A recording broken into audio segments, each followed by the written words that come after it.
A heart for his wife Yulia. The only goodbye Alexei Navalny could manage before heading to prison. Earlier, he told the court the charges against him were fabricated, a way of intimidating his supporters.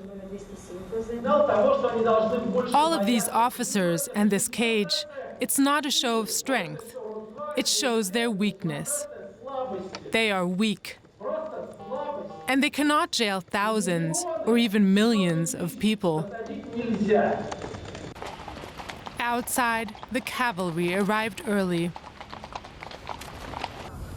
Lines of riot police stood in front of the court, not to keep Navalny in, but to keep his supporters out. As the day progressed, police detained hundreds of Navalny supporters who'd come to show their solidarity. Age was no barrier. This woman stood her ground in defiance. As night fell on Moscow, the protests grew. But so did the presence of police in riot gear and the arrests. Detention is a price these protesters are willing to pay to speak their mind.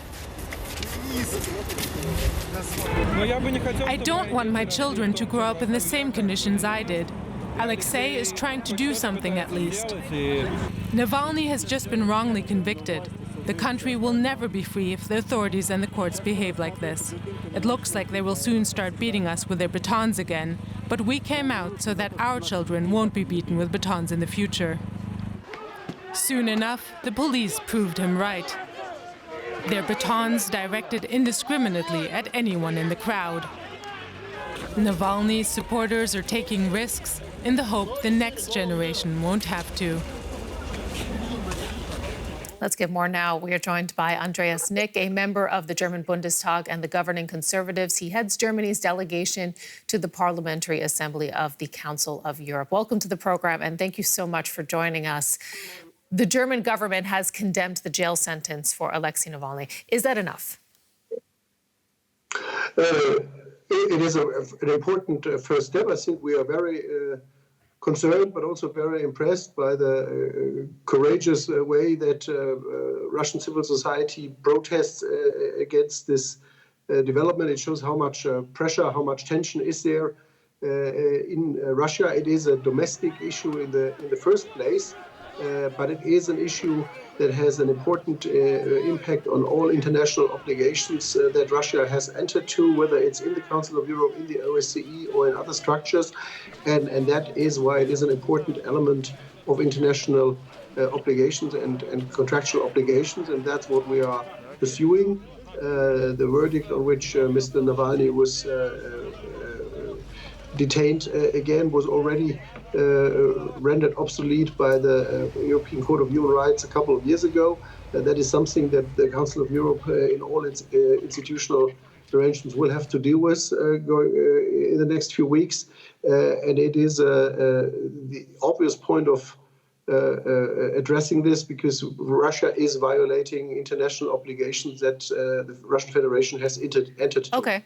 So you say that the condemnations are an important first step. What is the second step? Because we know that the EU, for example, has already imposed targeted sanctions because of the poisoning of Alexei Navalny.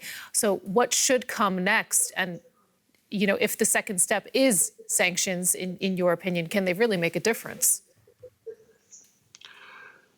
I think it is an important next step to send a double message to Russia, both in terms of the government as in terms of the society, that we are strictly looking at the adherence to constitutional obligations, to international obligations when it comes to the freedom of speech, to the freedom of assembly, to the rule of law, to compliance with judgments of the European Court of Human Rights, to which Russia is a contractual party.